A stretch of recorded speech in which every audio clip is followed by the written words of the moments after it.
चलिए अब हम करते हैं वर्तमान। ये भविष्य में हो गया, विचारक क्या हो गया, एक्स वाई की फॉर्म में है, ठीक है ना। एक्स वाई इधर से आ गया, एक्स उधर से आ गया, ठीक है ना। वो नेगेटिविटी, ये पॉजिटिविटी। अब यहाँ इन दोनों के मिलने से क्या हुआ, फॉर्मेशन का, विचार का फॉर्मेशन हुआ, ठीक है ना। तो ये कौन सा काल हो गया, तो जब विचार करता है मनुष्य योगी के फॉर्म में, ठीक है ना, योगी के फॉर्म में विचारक हो गया। तो जब विचारक हो गया तो किसका निर्माण कर रहा है, भविष्य का निर्माण कर रहा है। तो उस काल को हम कहते हैं त्रेता। उस काल को अगर हम भोग रहे हैं, भोग ही तो रहे हैं, तो उसे युग में परिवर्तित, क्योंकि इसमें समय लगने वाला है, स्लॉट युगों में कन्वर्ट होने वाला है, यहाँ टाइम की भी वो नहीं है। तो ये योगी जो है युग को क्रिएट करता है यहाँ। तो त्रेता युग बहुत लंबा होता है, ठीक है ना। द्वापर युग में कितना है, ये बाय परफेक्ट 2 टाइम्स हो जाता है। 2 टाइम्स इसलिए हो जाता है कि जो ये जो विचार बना है, इस विचार को एक तो थ्योरी हो गई, ठीक है ना, जिसका ज्ञान किसको होता है, इसे ज्ञान कहते हैं। एक तो ज्ञान के फॉर्म में होगा और एक विज्ञान के फॉर्म में होगा, ठीक है ना। 2 फॉर्म हो गई इसकी, एक तो ज्ञान की फॉर्म हो गई, विज्ञान की फॉर्म। ज्ञान को कौन जानेगा, ज्ञानी, और विज्ञान को कौन जानेगा, विज्ञानी, ठीक है ना। ज्ञान थ्योरी इसको यहाँ से मिली और विज्ञान ने इसे बाइफरकेट करके इसको फिर से एक एनर्जी के फॉर्म में लेके आ गया, ठीक है ना। तो ये फिर से विचारक हो गया। तो ये अगर विज्ञानी और एक ज्ञानी, ठीक है ना, एक ज्ञानी और विज्ञानी, ये धर्म का ज्ञान, यहीं से धर्म उत्पन्न होती है। तो विचार किसका आया, जिस चीज़ का भी विचार आता है, अगर राम का विचार आया है, ईसा का विचार आया है, या अल्लाह का विचार आया है, किसी को भी, तो देखिए अपनी अपनी स्टेट है, इसमें योगी होगा, उसमें फकीर होगा, उसमें मसीहा होगा, तो ये सारी चीज़ें हैं, उसमें गुरु हो, उसमें गुरु है, ठीक है ना, शिष्य है। तो ये चीज़ें हैं, यहाँ ज्ञानी और यहाँ विज्ञानी, ये दोनों, ये द्वापर युग है ये। और एक्चुअल में ये यहीं से तत्व का ज्ञान होता है। जब हम इसको, इस ज्ञान को बाइफर वो करेंगे, इसको प्रैक्टिलाइज करेंगे, तो इसमें हमें एलिमेंट का नॉलेज मिलना शुरू हो जाएगा। तो जब हम इसको धर्म में कन्वर्ट करेंगे, इस अध्यात्म को धर्म में पुट आउट करेंगे, तो आपको बहुत कुछ जानने के मिलेगा। हम बहुत कुछ बताते हैं, ठीक है ना। अब यहाँ पर इन दोनों के बीच में स्पेस क्रिएट हो गया भाई। जब दोनों अलग अलग हो गए तो स्पेस के, तो कोई ना कोई तो स्पेस रहेगा। तो उस स्पेस को, ठीक है ना, यहाँ पर सिर्फ स्पेस बनता है। जब स्पेस बनता है तो ये इंफॉर्मेटली हो जाता है, मतलब दिखाई तो देगा नहीं, लेकिन स्पेस तो स्वरूप का एक स्वरूप की रचना हो जाती है, ठीक है ना। यहाँ ये स्वरूप फॉर्म में रहेगा, यहाँ निराकार फॉर्म में रहेगा। मतलब अगर हम द्वापर युग ये त्रेता युग भोगेंगे तो हम निराकार रहेंगे, ठीक है ना। अगर हम द्वापर युग भोगेंगे तो हम स्वरूप रखेंगे। और अगर इसमें होगा तो इसमें हमारा रूप हो जाएगा। क्यों, कभी हम कभी तो हम संगठन के रूप में हो जाएंगे, कभी हम संगठन टूट के हो जाएंगे, कभी हम बड़े हो जाएंगे, कभी ये बड़ा हो जाएगा, कभी ये छोटा हो जाएगा, ये बड़ा हो जाएगा। तो ये सारी चीज़ें चलती रहेंगी, ठीक है ना। तो इसमें स्पेस तो मिलेगा, लेकिन ये सारी एक्टिविटीज़ के लिए समय भी, ये सारी चीज़ें जब होंगी तो इसके लिए समय भी आपको निर्धारित हो जाएगा, ठीक है ना।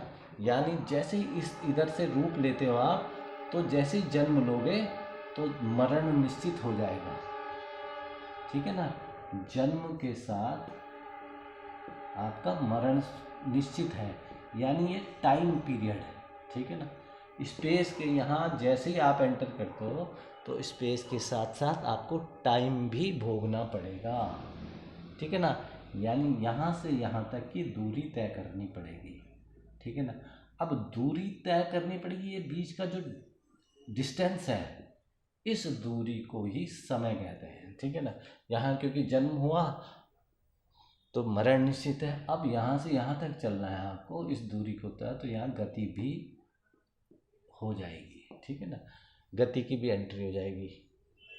तो इसका मतलब भूतकाल में जन्म, जब आप स्ट्रक्चराइज फॉर्म को जन्म देने की कोशिश करते हो तो उसका मरना निश्चित हो जाता है, ठीक है ना। जब मरना निश्चित हो जाएगा तो एक और चीज़ की उत्पत्ति हो जाएगी, वो टाइम। यानी यहाँ तो स्पेस मिला था, यहाँ टाइम भी हो गया, ठीक है ना।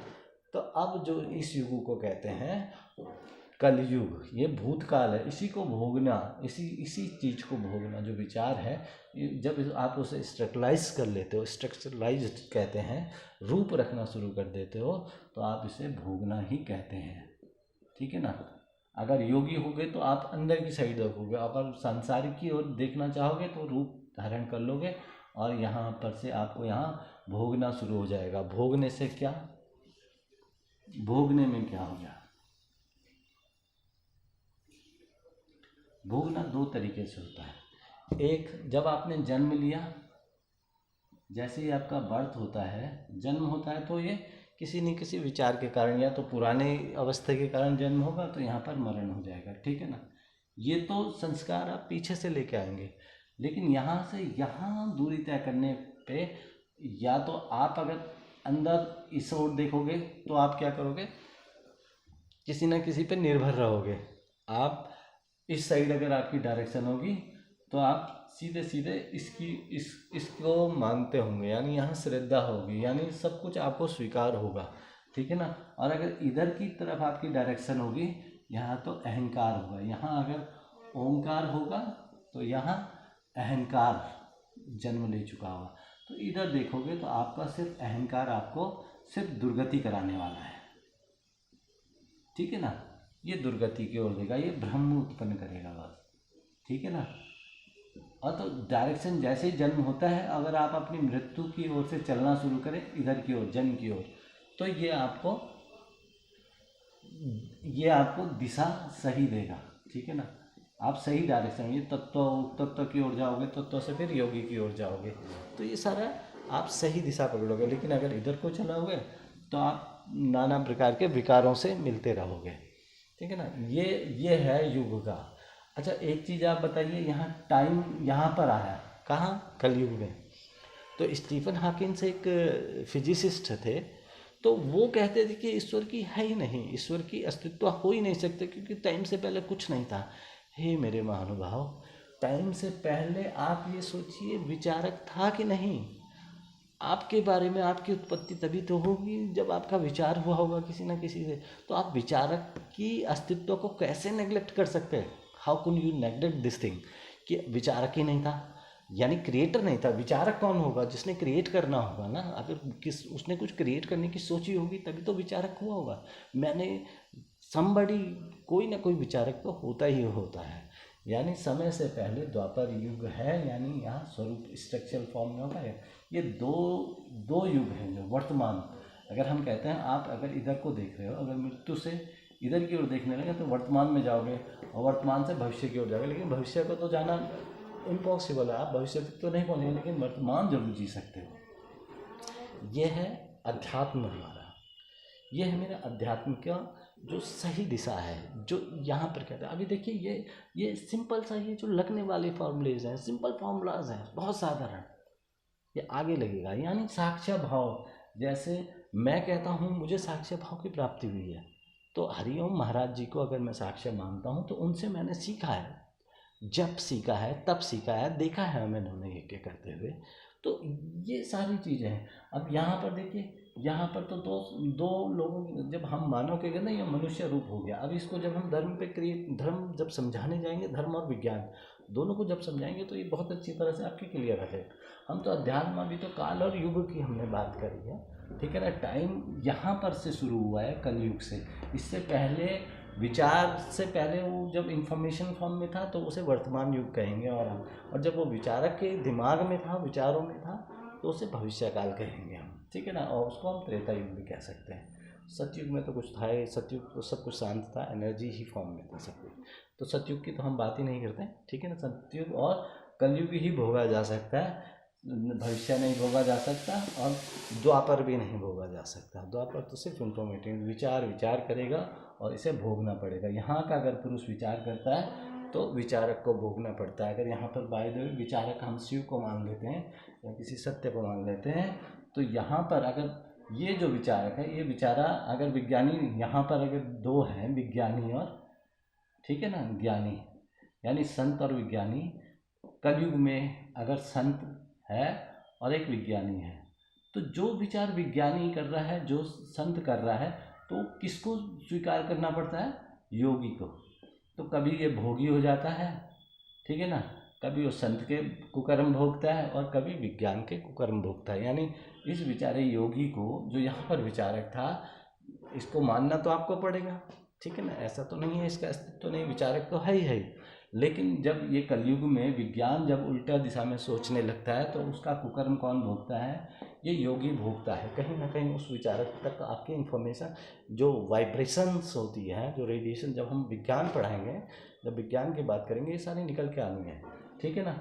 तो ये इसको भोगने, और संत का तो उसे डबल भोगना पड़ता है। अगर संत भोगी हो गया तो इस बेचारे को तो डबल भोगना पड़ेगा। इस पे तो पॉजिटिविटी नेगेटिविटी दोनों का ज्ञान है, तो जब भोगेगा तो इसका तो दुगना भोगना पड़ेगा। अगर ये भोगी हो गया तो इसको तो दुगना भोगना पड़ेगा, ठीक है ना। इसके कर्म दुगने भोगने पड़ेंगे, इसका अगर एक ही कर्म भोगना पड़ेगा तो इसके तो दो, क्योंकि ये एक ही चीज़ को देता है।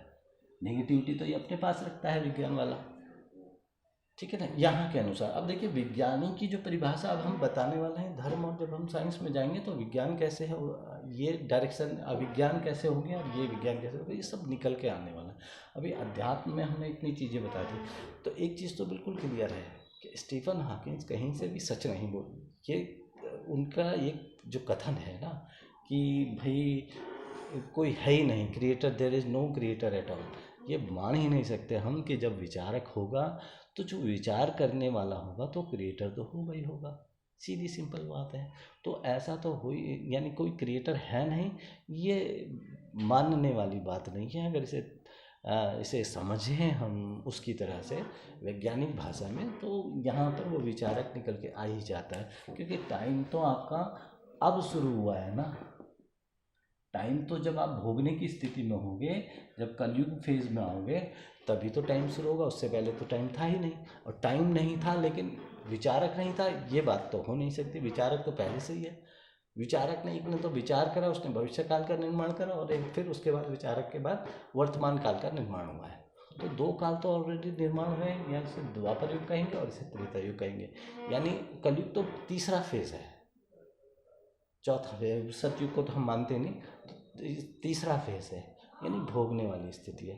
तो ऐसा नहीं है कि कोई क्रिएटर रहा ही नहीं है, क्रिएटर हमेशा था और है, जो हमारे लिए विचारक की भूमिका निभा रहा है।